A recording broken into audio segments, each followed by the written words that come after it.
twilight of English football. Within 3 short years, they were league winners, cup winners, and European champions.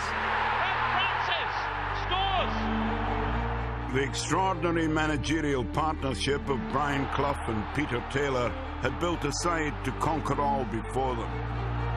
You and your profession just might recognise that we are a good side. These were halcyon days for English football, and Nottingham Forest were leading the charge.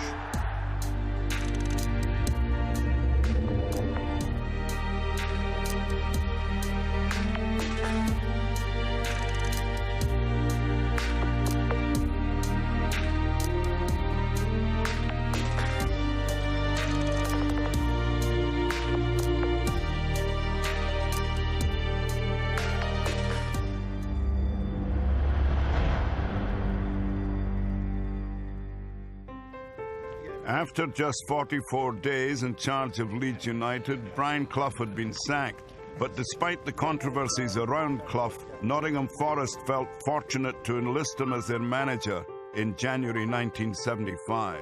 The club itself wasn't in great shape, I must admit. We'd got relegated in 1972, the year that I'd come to the football club as an 18, 19-year-old, and we'd stayed there for a few years. There is no immediate changes. It's not an overnight job, football. I would say I have to be surprised but that we could have attracted such a brilliant character, such a charismatic character, and such a great manager. I've got to get to know them a little bit better, try and get a little bit out of them. I think they've got to, got to produce. We got him, I think, with a big point to prove. Being sacked at Leeds United, is obviously holding a grudge, which was good. We had one thing in common, of course. We both want success. The committee wants success and I want success for Nottingham Forest. Joining Clough at Forest was midfielder John McGovern, who had played under him at Hartlepool, Derby and Leeds. He threw a ball at me in the dressing room before the start of one match. We were all wondering who was going to be captain. And I caught it, and he literally said, "Oh, you caught that well. You might as well take the lads out." And a year after he was manager of Nottingham Forest, Peter Taylor rejoined him, and that was really like the blue touch paper and stand well back. Clough and assistant Peter Taylor were a formidable partnership. They had turned Derby County from second division strugglers into first division champions and guided them to a European Cup semi-final. After a spell apart, they had reunited, and at Nottingham Forest were ready to forge their greatest team yet. Good cop, bad cop. You go in for a contract and Peter say to you, "What's your vices? Do you like women? Do you drink? Do you gamble?" And then the manager come in the room, he say, "Well, I'd like a vice, boss." He said, "Well, I hear you like gambling." And I go, "Where's he got that from?" So Peter told him what your vice was. I think two people can do a job better than one for a start, and his expertise in finding players and having a knowledge of football was second to none at that particular time. There was a lot of untapped talent. You know, you're talking about John Robertson, who was, second to none really. Tony Woodcock, Viv Anderson, Martin O'Neill, Ian Bowyer, all these people were here. In May 1977, the potential began to be realised. Forest were promoted and were back in top-flight football after 5 years out of it. I don't think people rated their chances very good at all. You would have been hoping that maybe mid-table or something like that would be an extreme success, really, for a team that just scraped up in third position. But we went up there, and first game was Everton, where I remember for the first 20 minutes, I couldn't get my breath. Then we got a goal, Peter Wood scored. Then we settled down, played terrific football, won 3-1 in the end.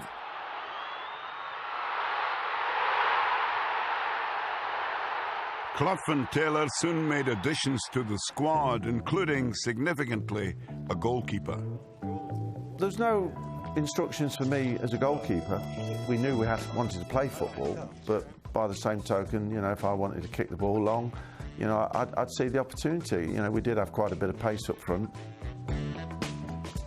The directions from the management were simple. Do your job and get the ball to John Robertson whenever possible. With players such as Ian Bowyer and David Needham in the squad as well, This was a group that would take the First Division by storm. We were flying, absolutely flying.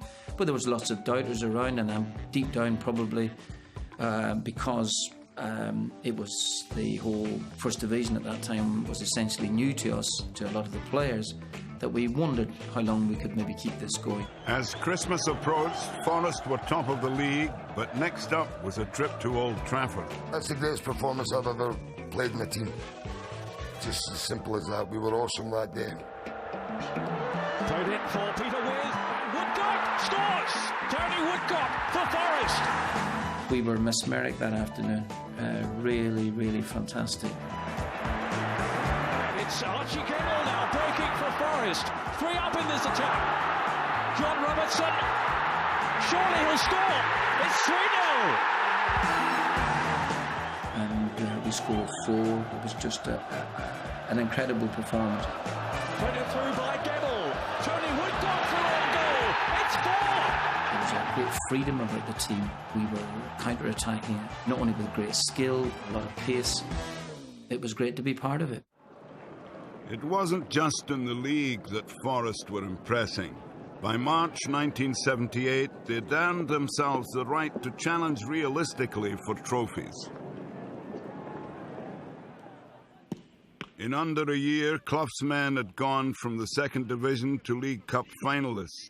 But the boss would not be letting anyone get carried away. Around this team, complacency was strictly forbidden. Despite the fact we played reasonably well for 5 or 6, 7 months, at this precise moment, we haven't won anything. Forest's opponents were the domestic and European champions, Liverpool. They were the real pedigree, you know, they were the real deal.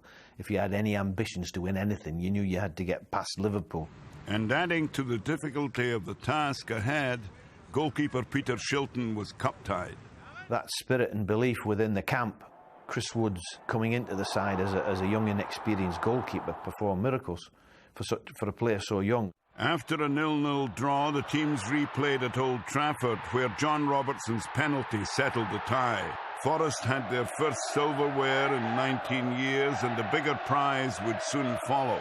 The title could be won with 5 games remaining at Coventry City. It was a day that I'll always remember at Coventry because, you know, we were put under a lot of pressure. But there was a day that I was personally proud of. One moment in particular was a save from centre forward called Ferguson. Wallace. In goes Ferguson. Oh, what a save by Peter Shilton. Absolutely fantastic. I don't quite know how I did it myself, but I managed to change direction and flick it over the bar. And I think the great thing was he actually just sank on his knees. If so, I can't believe what's happened, how he saved that. I said before we kicked the ball, I thought we'd qualify for Europe, no more. And that would have been an achievement. But having signed Shilton, I said then that anything was possible. He's by far the greatest goalkeeper in the world, and has been for the last 10 years. At the end of the match, which ended up 0-0 and we'd won the First Division, I turned to Brian Clough and just said, "Well done, boss, we've won it." And he matter-of-factly said to me, "Oh, yeah, that's right." We got the point at Coventry, we got on the coach and came home. There was no champagne, no nothing. It was a job done. Even though we won with a few games in hand, it was just an incredible feeling. Absolutely incredible to go and to win the championship, considering from the position that we were in a year previous. Forest could now look forward to visiting foreign climes in the following season's European Cup, or so they thought. When the draw comes out, we're drawn against Liverpool. We're looking forward to going to Madrid or Paris, you know, and not Liverpool. They were obviously big favourites, so it was a bit of a downer, really, I think. But Brian Clough turned it round. He said, because in their dressing room, they'll be going, "Not them again." At the City ground, Forest gained a 2-0 first leg lead, thanks to Gary Birtles and Colin Barrett. It's a great achievement. They were the yardstick. I think Graham Souness or somebody said prior to that game, Forest do a Forest, you know, so rightly so, because we were just the upstarts coming up and trying to get to where they'd achieved it for many, many years. Well, You know, I say it begrudgingly because I think we were still the best team. But they were a really difficult outfit to break down. They had a system, they had a great goalkeeper, Larry Lloyd, Kenny Burns at the back. Never went near the halfway line, never mind over it. We had a real problem breaking them down. At Anfield, Forest held on for a 0-0 draw. The European champions were out. I don't think at that time we realised just how good they were. We knew they were a good side, but if ever you would look at a side and say, right, they're the ones that ultimately play so much to their strengths. We kept on playing against them in that period and hammering them, and they kept on beating us. We were very resilient, and we were starting to know how to defend. People kept on writing them off, and I tell you what, not only were they a great team, but and a very underrated team. When you talk about a team, this was a real team. Knocking them out, I think that some of the major people at Liverpool at the time said, you can go on and win this competition. Forest had become seemingly impossible to beat. From 26 November 1977 until December 9th, 1978, they were undefeated in the league. People said, do you realise you've won 42 league games without losing? You know, nobody had ever considered it. You know, there was no publicity thrown at it. And when it actually happened, it was, oh, we've lost. A little bit of a mishap, really, but the consistency was incredible. And that's why I think, you know, we couldn't wait for the next training session, never mind the next match.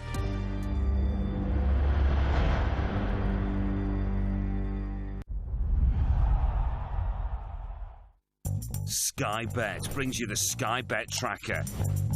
Cash out, bet status and match stats, all in one place on your mobile and tablet. See real-time game stats on multiple matches. Plus see the status of each bet on every match. So you can cash out when you like. Enjoy a whole new betting experience all in one place wherever you are with